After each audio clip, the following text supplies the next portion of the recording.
বাস্তবায়ন করতে হবে। সামাজিক ন্যায় বিচার কোথায়? আমরা কি দেখেছি? বিখ্যাত সরকার যখন যে সরকারে থাকে তার গুন্ডা বাহিনী যত বড় অপরাধী হোক না কেন রাস্তায় ঘুরে, আর যারা নির্দোষ তারা আয়না ঘরে ধুকে ধুকে মরে। এই বিচার দেখতে চাই না, ন্যায় বিচার প্রতিষ্ঠা করতে চাই। 5ই আগস্টের পরে যারা লুট করছে, চাঁদাবাজি করছে, দখলদারি করছে, এদের কাছেও দেশ নিরাপদ না। সহজ কথা বলবো, আমাদের থিমের মধ্যে ভুল। আমাকে প্রশ্ন করছে সাংবাদিকরা, আপনি কি চান একজন প্রাইম মিনিস্টার 2 বছর মেয়াদির বেশি না থাকতে? আমি বললাম আপনাদের মূল থিমের মধ্যে ভুল। আগে থিওরি ঠিক করেন, সূত্র ঠিক করেন। তা আবার কি? আমি বললাম ধরেন একজনের নাম এ, একজনের নাম বি, একজনের নাম সি। এ বি সি তিনজনে চোর, ক্ষমতায় এ, কি করবে? কথা বলেন। হটাও এ বসাও বি, কি করবে? হটাও বি বসাও সি। কথা বলেন না কেন? কারণটা কি? নেতার পরিবর্তন হয়েছে, দলের পরিবর্তন হয়েছে, আদর্শের পরিবর্তন হয় নাই।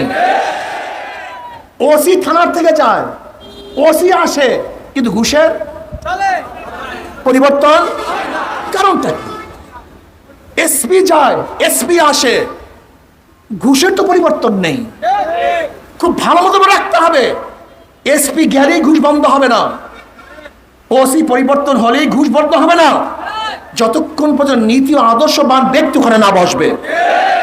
আমি তাদেরকে বললাম 1 বছর, 2 বছর, 5 বছর, আর 2 মেয়াদ বা 5 মেয়াদ দরকারটা কি? চোর যদি একদিনের জন্য বসে সে চুরি করবে, 1 মেয়াদের জন্য বসলে চুরি করবে। কাজে আমরা শুধু নেতা চাই না, নীতির পরিবর্তন চাই।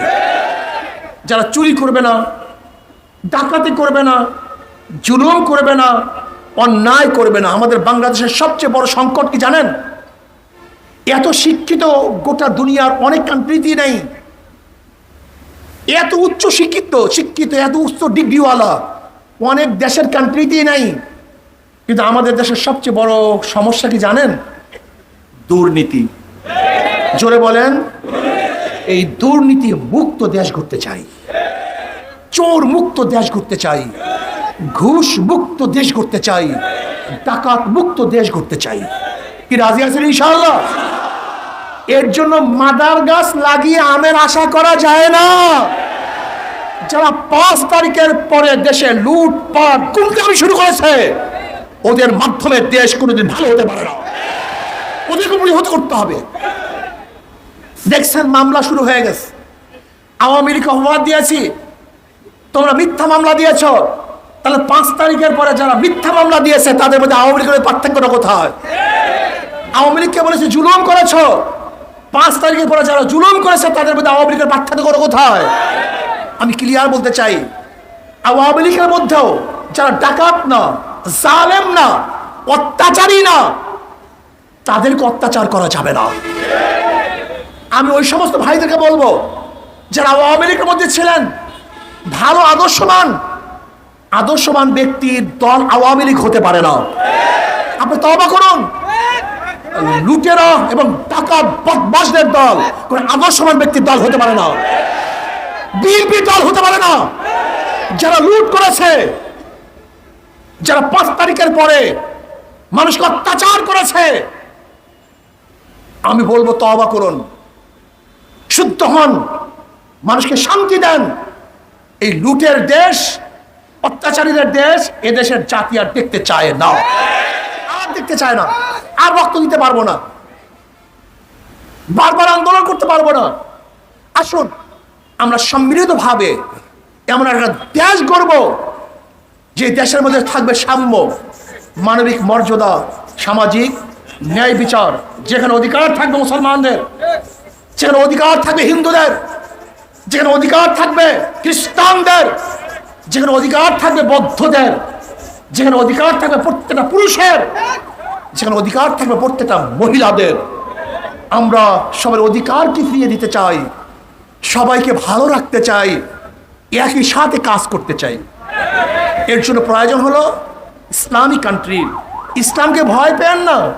পাশ্চাত্যরা বিভিন্ন মিডিয়ার মাধ্যমে আমাদের মুসলমান মানুষের মেধার মধ্যে ঢুকিয়ে দিয়েছে ইসলাম ফোবিয়া। ইসলাম মানেই জানি আতঙ্ক, ইসলাম মানেই জানি কি না, ইসলাম মানেই কিছু না, ইসলাম মানেই শান্তি, ইসলাম মানেই মুক্তি, ইসলাম মানেই আপনার অধিকার।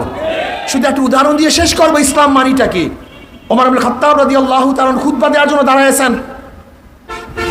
এক সাধারণ পাবলিক বলতেছে, আমিরুল মুমিনিন আপনার খুতবা শুনবো না। তাহলে কেন? তাহলে রিলিফের কাপড় দিয়ে আপনি জামা বানাইছেন, আমিও রিলিফের কাপড় দিয়ে জামা বানাইছি, কিন্তু আপনার জামা এত সুন্দর হয়েছে, কাপড় বেশি চুরি করেছেন, আর আমার জামা খাটো হয়েছে, আমাকে কাপড় কম দিয়েছেন। এর জবাব না দেওয়া পর্যন্ত আপনার খুতবা শুনবো না। জবাবদিহিতার অবস্থা বুঝেন? অর্ধজাহানের বাদশা, সাধারণ পাবলিক, সাধারণ পাবলিক। ওমর ইবনে খাত্তাব রাদিয়াল্লাহু বললেন, এর জবাব আমি দেব না, এর জবাব আমার ছেলে আব্দুল্লাহ দিবে। আব্দুল্লাহ রাদিয়াল্লাহু বললেন, আমার আব্বা আত্মসাৎ করেন নাই, বরং রিলিফের কাপড় আমিও পেয়েছিলাম, আমার বাবাও পেয়েছিল, উভয় যদি জামা বানাই একজনের জামা ভালো হবে না, কাজে আমি আমার কাপড়টাকে আমার বাবাকে হাদিয়া দিয়েছি। এবার খুতবা পড়ুন। এর নাম ইসলাম। বেয়াকুব, ইসলাম জানো নাই, ইসলাম চিনো নাই। ইমাম রুমি রহমতুল্লাহ বলেছেন, আমি অনেক পোশাকের মধ্যে মানুষ দেখেছি যারা আসলে মানুষ না, আর অনেক মানুষ দেখেছি যাদের কোনো পোশাক ছিল না। আমরা পোশাক